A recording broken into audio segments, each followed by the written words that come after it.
प्रेम कोशिश करने पर भी छिप नहीं पाता, वह प्रकट हो ही जाता है। प्रेम का बखान वाणी द्वारा नहीं हो सकता। प्रेम को तो आंखों से निकले हुए आंसू ही व्यक्त करते हैं। किसी की जाति नहीं पूछनी चाहिए, क्योंकि संसार में कोई जाति पाति नहीं है। सभी मनुष्य एक ही ईश्वर की संतान हैं। यहां कोई जाति बुरी जाति नहीं है।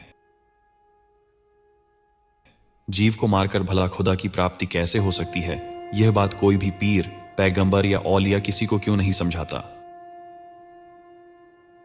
उस ब्राह्मण को नहीं पूजना चाहिए जो गुणहीन हो।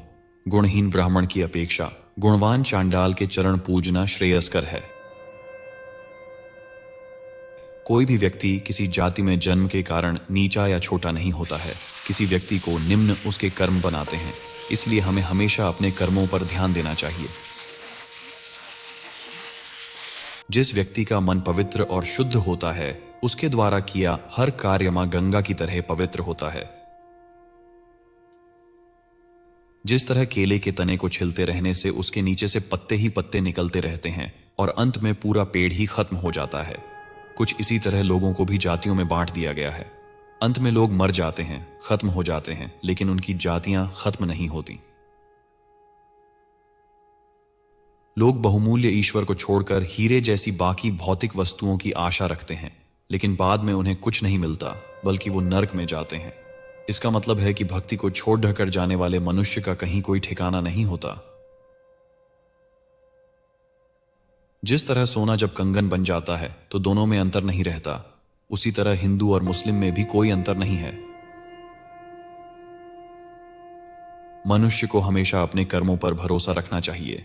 इन कर्मों के अनुसार मिलने वाले फल की आशा उसे कभी नहीं छोड़नी चाहिए, क्योंकि हमारा धर्म केवल कर्म करते जाना है। यही हमारा सौभाग्य है। राम, कृष्ण, हरि, ईश्वर, करीम, राघव सब एक ही भगवान के नाम है। यहां तक कि वेद, कुरान, पुराण में भी एक ही भगवान का गुणगान किया हुआ है, बस उनके नाम अलग अलग हैं।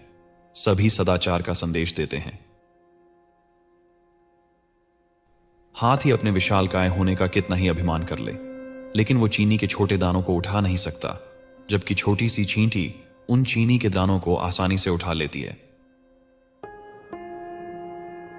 हिंदू और मुस्लिम दोनों ही धर्मों के लोग एक ही तरह के रक्त और मांस से बने हुए हैं। दोनों एक इंसान हैं। मात्र ऊंचे कुल में जन्म लेने के कारण ही कोई ब्राह्मण नहीं कहला सकता। जो ब्रहात्मा को जानता है कि वही ब्राह्मण कहलाने का अधिकारी है। ईश्वर को पाने के लिए माथे पर तिलक लगाना और माला जपना केवल संसार को ठगने का स्वांग है। प्रेम का मार्ग छोड़कर स्वांग करने से ईश्वर की प्राप्ति नहीं होगी। सच्चे प्रेम के बिना परमात्मा को पाना असंभव है। हमें मुसलमान और हिंदुओं दोनों से समान रूप से दोस्ती और प्रेम करना चाहिए। दोनों के भीतर एक ही ईश्वर की ज्योति प्रकाशित हो रही है। सभी हमारे अपने मित्र हैं। एक ही ईश्वर से सभी प्राणियों का विकास हुआ है। फिर भी जो लोग जात कुजात का विचार अर्थात जातिगत भेद विचार करते हैं, वे नितांत मूर्ख हैं।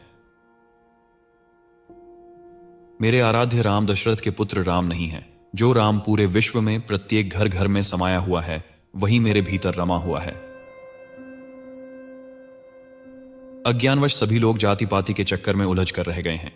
यदि वे इस जातिवाद के चक्कर से नहीं निकले तो एक दिन जाति का यह रोग संपूर्ण मानवता को निगल जाएगा।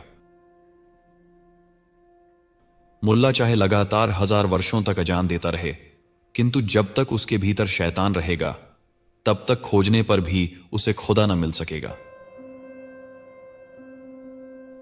जब सभी मनुष्यों के एक समान दो दो हाथ पैर, नेत्र और कान हैं, तो हिंदू और मुसलमान कैसे एक दूसरे से भिन्न हुए? हे मनुष्य, तू अपनी वाणी से ओंकार का जाप और हाथों से कर्म कर। रैदास कहते हैं कि प्रभु राम स्वयं तुझसे मिलने तेरे घर आएंगे।